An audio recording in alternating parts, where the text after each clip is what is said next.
Ele retorna ao Palácio Anchieta para exercer o segundo mandato no Legislativo paulistano.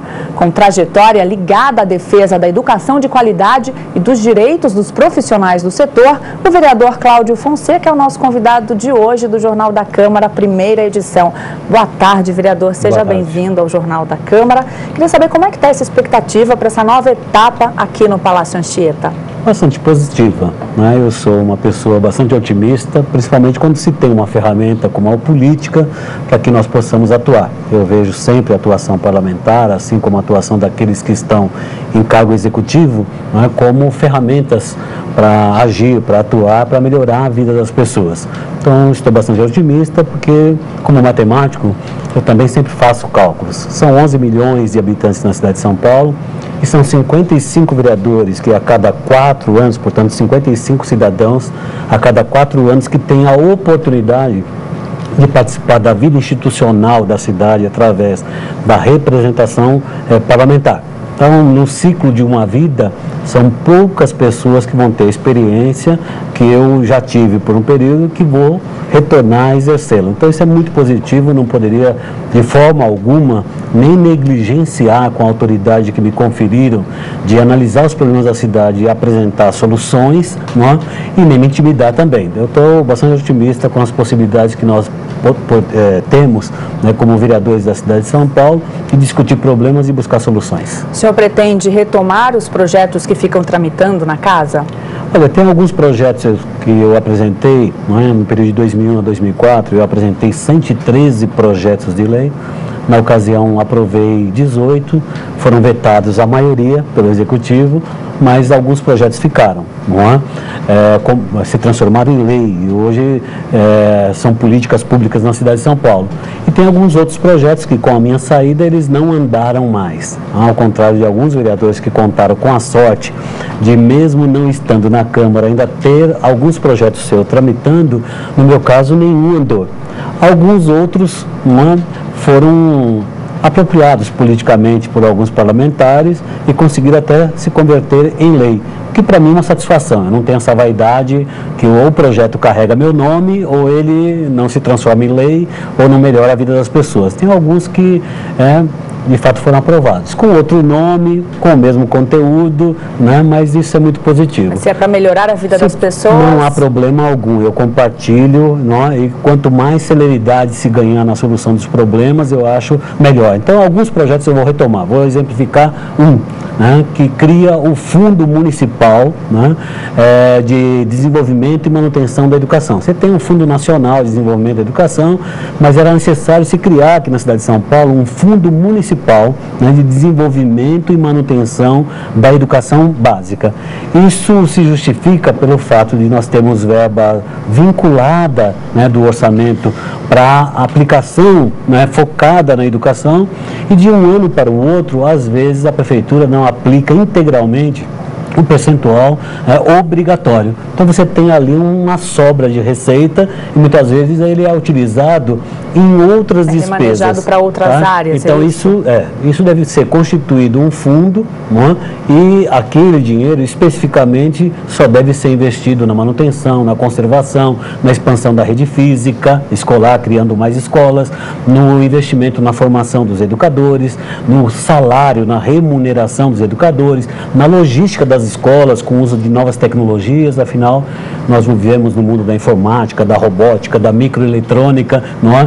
E a escola não pode ser o único espaço árido público, não é? Talvez ela tenha que ser, não com a suntuosidade dos bancos, mas tem que ser espaço que se renove, que se transforme em espaço agradável para a criança e para o professor. O senhor relatou uma série de problemas que a educação enfrenta de uma forma geral e falou aí numa possível sobra desses recursos que são utilizados em outras áreas. O que isso quer dizer? Que tem dinheiro, o dinheiro para a educação, a verba para a educação existe, mas que falta uma aplicação correta, existe por erro talvez? de execução, né? Você tem um programa, tem programas e projetos, não é?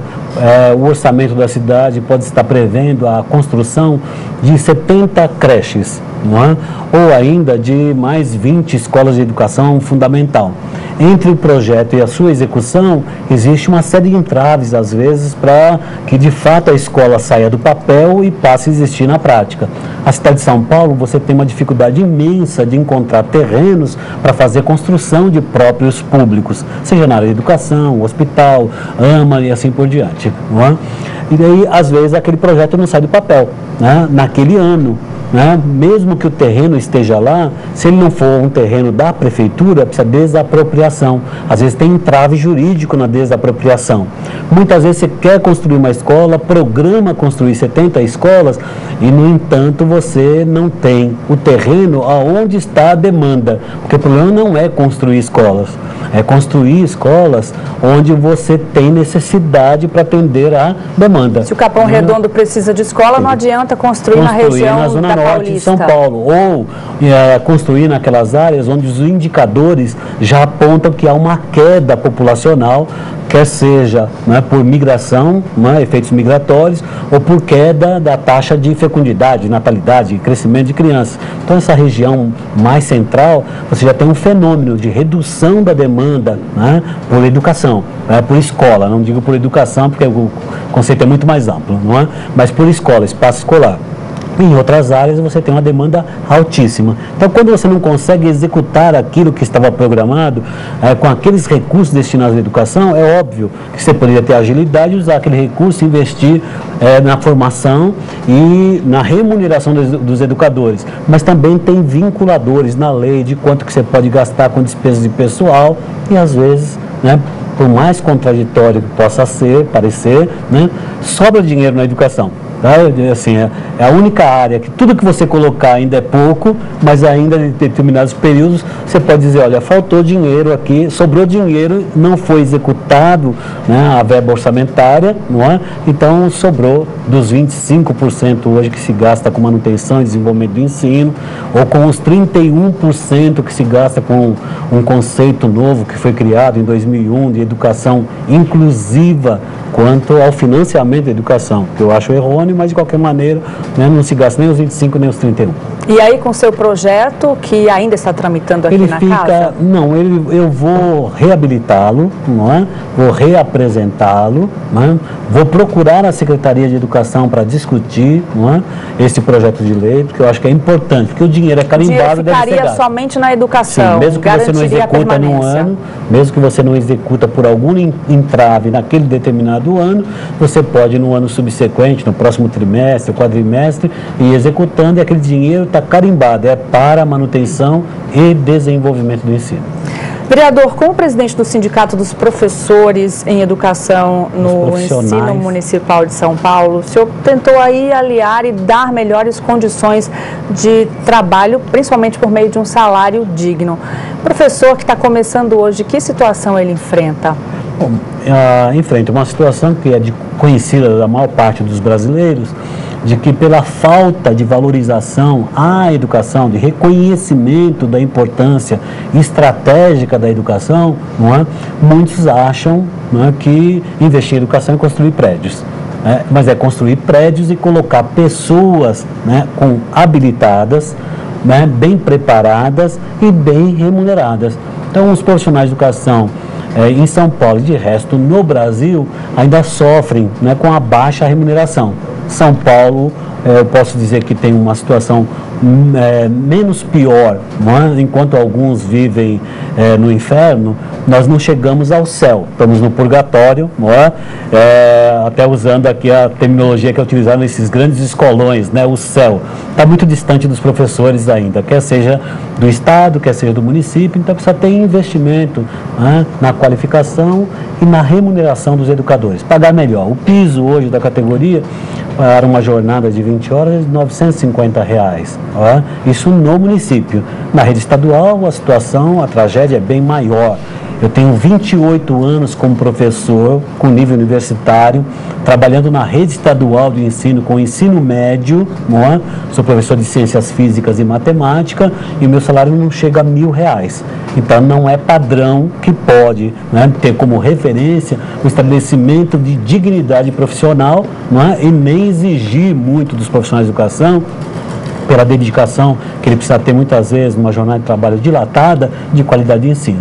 se faz um julgamento da péssima qualidade do ensino e geralmente se volta a metralhadora contra os professores, né, dizendo que o desempenho, né, obtido pelos alunos nessas provas que são realizadas, ou é a prova Brasil, ou é a prova São Paulo, né, de que a baixa qualidade de ensino se deve, né, a uma baixa qualificação profissional, uma falta de empenho dos professores. Eu digo o contrário, né, se nós temos ainda, né, uma educação que consegue incluir uma parte dos nossos jovens no conhecimento, né, no domínio da linguagem e da escrita, se deve, sobretudo, à obstinação e ao empenho dos educadores, professores, diretores, coordenadores e até o pessoal que cuida da logística, da limpeza, né, que é o nosso quadro operacional das escolas. Mas aí esse professor, para passar esse conhecimento, precisa de ferramentas, de um amparo mínimo para a sua própria formação, a reciclagem, a formação por meio de outros cursos, e com esse salário que o senhor acabou de falar aí, fica bastante complicado adquirir uma assinatura de uma TV a cabo para ter acesso a bons programas, enfim, uma assinatura de um jornal, de uma revista. Como é que é lidar com essas contradições? A bagagem cultural de qualquer pessoa, em especial dos professores, do professor, né, não se dá somente pela leitura, mas é o trânsito, o olhar que ele tem pela cidade, a possibilidade dele ir ao teatro, dele ir ao cinema, né, dele diversificar também as suas relações com os moradores do bairro, de ter mobilidade, de ter acessibilidade a vários produtos culturais, não é? Que é óbvio que ganhando mal, não lhe falta só os recursos tecnológicos, o computador, né, a banda larga, de acesso rápido para consultas, para pesquisas, não é? Nós vivemos, como eu disse aqui, no mundo da robótica, da eletrônica, da informática, e o professor não pode ser a pessoa desconectada com esse mundo da informação, nem seus da alunos. Nova tecnologia, e nem seus alunos. Então as escolas precisam ser equipadas, não é?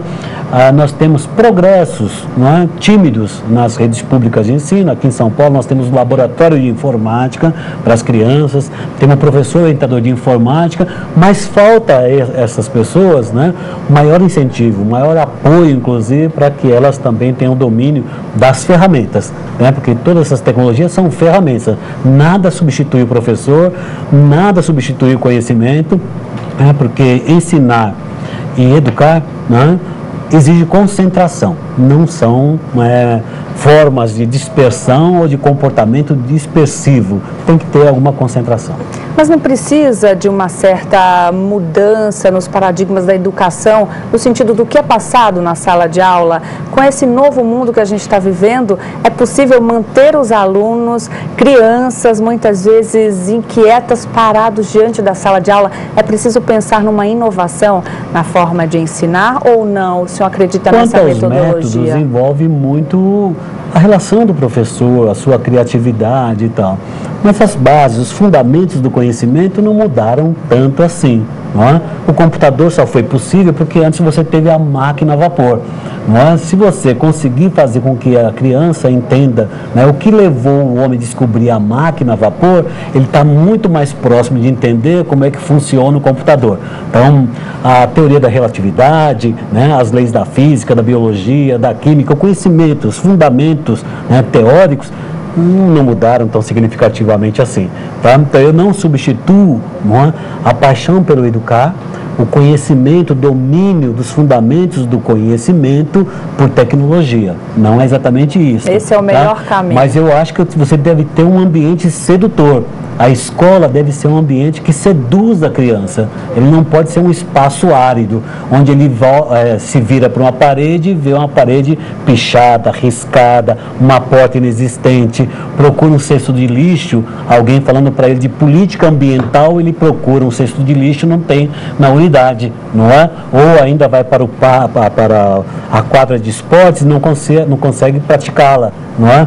Então nós temos que mudar o ambiente escolar e que ele seja também um espaço de integração com aquilo que ocorre extramuro. É um ambiente vivo. Professor, aproveitando a sua presença aqui, a queda do trema está em todos os jornais, a ausência de alguns acentos e também do hífen em algumas ocasiões, reforma ortográfica. Qual a sua opinião sobre essa reformulação da língua portuguesa?